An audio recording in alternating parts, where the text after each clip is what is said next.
নমস্কার, দেখছেন talk to Bangla. আমি অভিষেক রয়েছে আপনাদের সাথে। এই মুহূর্তে যে খবর নিয়ে উপস্থিত হয়েছে, এই মুহূর্তের সরাসরি যা বয়ান বেরিয়ে আসছে একদম কেন্দ্রীয় সড়ক উন্নয়ন দপ্তরের মন্ত্রী নীতিন গাডকারির কাছ থেকে, সেটা বিশেষ করে কিন্তু এই মুহূর্তে একটা দিককে ইঙ্গিত করছে যে অমিত শাহ তার এবার হয়তো ইস্তফার সময় হয়েছে। তার কারণ একদম সরাসরি যে ছবিটা উঠে আসছে, যে ছবিটা খুব গুরুত্বপূর্ণ ভাবে গতকাল উঠে এসেছে, সেটা নরেন্দ্র মোদী ক্যাবিনেটের বৈঠক হয়েছে, নরেন্দ্র মোদীর সাংগঠনিক টিমের বৈঠক হয়েছে এবং সেই টিমের মধ্যে নীতিন নবীনকে দেখা গেল, কিন্তু অমিত শাহকে দেখা গেল না। আপনারা বোঝার চেষ্টা করুন যে অমিত শাহ নরেন্দ্র মোদীর ছায়া সঙ্গী হিসেবে সারা জীবন ধরে থেকেছেন, প্রতিটা মুহূর্তে নরেন্দ্র মোদীর প্রত্যেকটা স্টেপ কি হতে চলেছে সেটা অমিত শাহ স্থির করেছেন। তেমন কথা শোনা যায় রাজনৈতিক গলিতে কান পাতলেই। কিন্তু গুরুত্বপূর্ণ এই মুহূর্তে যে কোথাও গিয়ে নরেন্দ্র মোদীর যে সাংগঠনিক বৈঠক, সেখানে নাকি অমিত শাহের ইস্তফা, সেটাকে নিয়েও চর্চা হচ্ছে। অর্থাৎ কোথাও গিয়ে সরাসরি ভারতীয় জনতা পার্টির সাংগঠনিক প্রধানরা মনে করছেন যে অমিত শাহ এর পরবর্তীতে স্বরাষ্ট্রমন্ত্রী হিসেবে তার পদে থাকলে সেটা বিজেপির জন্য পরবর্তী বছরগুলোতে খুব একটা সুখকর হবে না। পরবর্তী বছরগুলো কেন এতটা ইম্পর্টেন্ট? 2027 সালে উত্তরপ্রদেশের ভোট রয়েছে, গুজরাটের ভোট রয়েছে, উত্তরাখণ্ডের ভোট রয়েছে, পাঞ্জাবের ভোট রয়েছে, 2028 সালে কর্ণাটকের ভোট রয়েছে এবং গুরুত্বপূর্ণভাবে প্রত্যেকটা রাজ্যেই কিন্তু ভারতীয় জনতা পার্টি যেমন ফোকাস করতে চাইছে, ঠিক তেমন ভাবে আপনারা জানেন, কয়েকদিন আগেই জানিয়েছিলাম আপনাদের যে গুজরাটের অবস্থা ভালো নয়। যে গুজরাট লবি থেকে একদম সরাসরি দিল্লির মসনদটাকে হাসিল করেছে অমিত শাহ এবং নরেন্দ্র মোদী, সেই গুজরাটের মধ্যেও কিন্তু অবস্থা ভালো নয়। ভেতরে ভেতরে একটা অশান্তির টেনশন চলছে এবং সেই অশান্তির এতটাই সরাসরি বহিঃপ্রকাশ হয়েছে যে সিটিং এমএলএ তিনি একটা সুগার মিলের যে ভোট, সেখানে হেরে গিয়েছেন। সেই প্রসঙ্গগুলো তো রয়েছে, তার মধ্যেই একদম সরাসরি মোদী ক্যাবিনেটের মধ্যে কতটা অশান্তি তৈরি হয়েছে আপনাদের এই মুহূর্তে যদি বলি। নীতিন গাডকারি যে কোট আনকোট বয়ানটা দিয়েছেন, বেশি কাজ এখন আর আমরা করতে কেউই পারি না, নতুন প্রজন্মকে দায়িত্ব সঁপে দেওয়ার সময় এসে গিয়েছে। অর্থাৎ যে নীতিন গাডকারি এতদিন ধরে একদম দেশের প্রধানমন্ত্রী হওয়ার দৌড়ে এগিয়ে থাকতেন, 2024 সালে ভোটের পরবর্তী সময় আমরা এটাও শুনতে পেয়েছিলাম নীতিন গাডকারি নাকি একদম সরাসরি প্রধানমন্ত্রী হওয়ার জন্য এগিয়ে রয়েছেন। সেই নীতিন গাডকারি যদি এই মুহূর্তে 2 বছরের মধ্যে এই কথা বলেন, তাহলে তো অবশ্যই বোঝা যাচ্ছে যে একটা বড় সড় রদবদল হতে চলেছে মোদী ক্যাবিনেট। এবং মোদী ক্যাবিনেটের রদবদলে কি আমরা এত বড় একটা রদবদল দেখব যে দেশের স্বরাষ্ট্রমন্ত্রী অমিত শাহ, যাকে চাণক্য বলা হয় বিজেপিতে, তার পদটাই চলে যাচ্ছে, তেমন একটা প্রেক্ষাপট কিন্তু উঠে এসেছে। এবং রাহুল গান্ধীর কথাটা যদি আপনাদের মনে থাকে, রাহুল গান্ধী রিসেন্টলি একটি যে সভা করেছিলেন, সেখানে সভা বলতে তাদের ইন্টারনাল কংগ্রেসের সভা, সেখানেও তিনি বলেছেন, এবং সিডব্লিউসির যে বৈঠক হয়েছে সেখানেও তিনি বলেছেন যে কংগ্রেসের এই মুহূর্তে আর কিছু করতে হবে না। তার কারণ ভারতীয় জনতা পার্টির মধ্যে নরেন্দ্র মোদীর কেরিয়ার শেষ হয়ে গিয়েছে, পলিটিক্যাল ক্যারিয়ার তারা বিশেষ কিছু বাকি নেই। তিনি এটা শেষ সময় একদম দাঁড়িয়ে আছেন দেশের প্রধানমন্ত্রী হিসাবে। এবং অবশ্যই রাহুল গান্ধী বারংবার যে কথাটা বলছেন যে ভেতর থেকে, পিএমও থেকে আমার কাছে খবর উঠে আসছে, এবং এই কাজটা কখন হয়?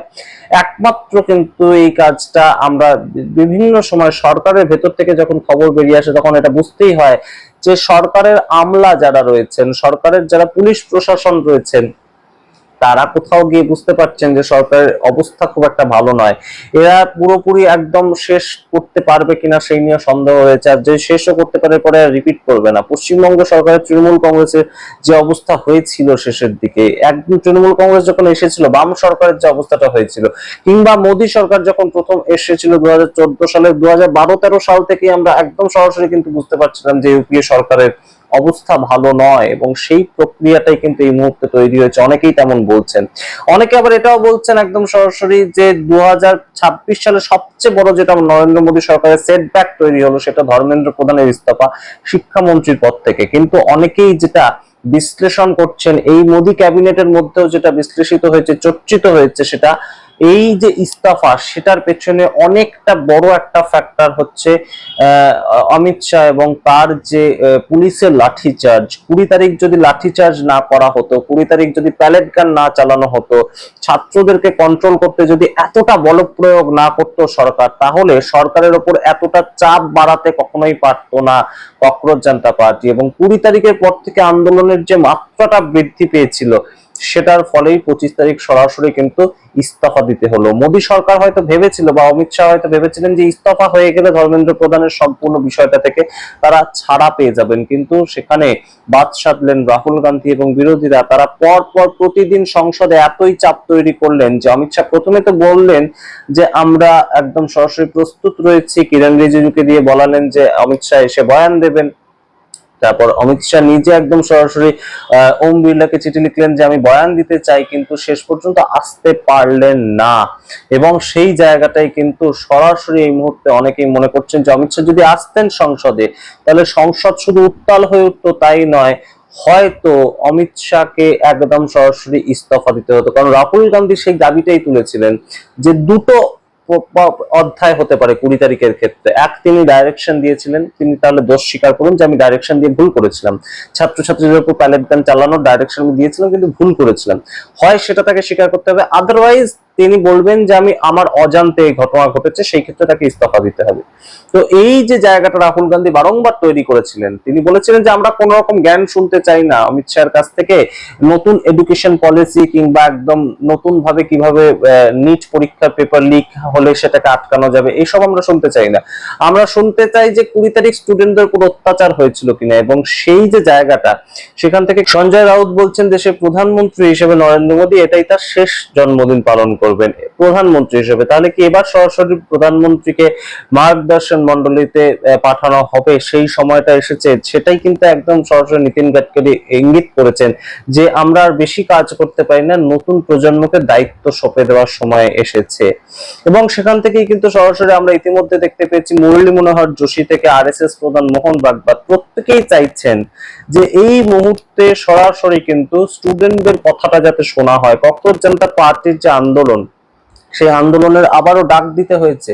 তারা 5 সেপ্টেম্বর আবারও সংসদ চলো অভিযান করতে চেয়েছে, এবং এই সংসদ চলো অভিযানটার যে একদম প্রেক্ষিতটা, অভিঘাতটা, সেটা কিন্তু আরো বড় হবে, তার পার্সপেক্টিভটা আরো বড় হবে। কারণ ইতিমধ্যেই মানুষের মধ্যে কিন্তু একটা জায়গা প্রতিষ্ঠিত করতে পেরেছে নিজেদের সম্বন্ধে এই ককরোচ জনতা পার্টি, এবং তাদের যে সফলতা, সেটা ধর্মেন্দ্র প্রধানের ইস্তফা হতে পারে, সেটা বিভিন্ন সরকারি স্কুলের ক্ষেত্রে যে স্কুল বাঁচাও অভিযান তারা শুরু করেছে, সেই ক্ষেত্রে আমরা দেখতে পেয়েছি। তো সেই জায়গাটা কিন্তু সরাসরি আরএসএস এবং মার্গদর্শন মন্ডলীর তরফ থেকে মুরলী মনোহর যোশী তারা বুঝতে পারছেন এই মুহূর্তে সঠিক নয়, যেভাবে চলছে মোদী সরকার সেটা খুব একটা সঠিক নয়, খুব একটা মসৃণ নয়। তাই নরেন্দ্র মোদীকে মুখ রেখে তারা কি অমিত শাহকে সরিয়ে দিতে চাইছেন, তেমন আলোচনা উঠে আসছে। আপনাদের সামনে সেই আলোচনা আমরা করেছি যে দেবেন্দ্র ফডনবিসকে কিন্তু একদম পার্লামেন্টারি বোর্ডে ঢোকানোর জন্য আরএসএস এর পক্ষ থেকে বারংবার প্রস্তাব উঠে আসছে, সেখানেও বাদ সাধছেন অমিত শাহ। কিন্তু যেটা গুরুত্বপূর্ণভাবে গতকালকের বৈঠক থেকে যে ছবিটা উঠে এলো, অমিত শাহ যেখানে একদম নরেন্দ্র মোদীর পাশেই থাকতেন, অমিত শাহ, জেপি নাড্ডা এবং নরেন্দ্র মোদী এইভাবে একদম রেজিমেন্টেড পার্টি ভারতীয় জনতা পার্টি, সেইভাবে তারা দাঁড়িয়ে ছবিটা তুলতেন। এই মুহূর্তে যে ছবিটা উঠে এসেছে, সেখানে অমিত শাহকে দেখাই গেল না ছবিতে, কোথাও তিনি নেই যে ছবিতে, অথচ তিনি দিল্লিতেই কিন্তু রয়েছেন। সম্পূর্ণ বিষয়টা এই মুহূর্তে অত্যন্ত যে তাৎপর্যপূর্ণ হয়ে উঠেছে সেটা আপনারা বুঝতেই পারছেন। যখন জেন জি কে কোথাও গিয়ে টানতে চাইছে আরএসএস, কোথাও গিয়ে টানতে চাইছে, তাদের পাশে থাকতে চাইছে, থাকার বার্তা দিচ্ছে মার্গদর্শন মন্ডলী এবং অবশ্যই শরিক দলগুলো, অন্ধ্রপ্রদেশের একদম আমরা দেখতে পেয়েছি চন্দ্রবাবু নাইডু বারংবার বলেছেন যে জেন জিদের কথা শোনা উচিত, তখন দেশের প্রধানমন্ত্রীও জেন জিদের কথা শোনা, মন বোঝার জন্য ইনস্টাগ্রামে ভিডিও বানাচ্ছেন, তিনি বলছেন সোশ্যাল মিডিয়া আরো অ্যাক্টিভ হওয়ার কথা। কিন্তু অমিত শাহ বেসুরো গাইছেন, অমিত শাহ বন্দে মাতরম নিয়ে একটা ন্যারেটিভ চেঞ্জ করার চেষ্টা করছেন। সেখান থেকে এই মুহূর্তে চর্চা মোদী ক্যাবিনেটেও শুরু হয়েছে যে অমিত শাহের ইস্তফা। এইবার কিন্তু সরাসরি এই মুহূর্তে একটা ডিসিশন নিতে হবে নরেন্দ্র মোদী অমিত শাহকে, এবং অবশ্যই শুধু তাদেরকে নয়, সম্পূর্ণ বিজেপিকে। আপনারা সামগ্রিক রিপোর্টের ভিত্তিতে কি মনে করেন অবশ্যই কমেন্ট বক্সে কমেন্ট করুন। দেখতে থাকুন টক টু বাংলা। অবশ্যই টক টু বাংলা ইউটিউব চ্যানেলকে সাবস্ক্রাইব করতে ভুলবেন না, জয়েন বাটন ক্লিক করে অবশ্যই আমাদের মেম্বারশিপ গ্রহণ করুন। ধন্যবাদ।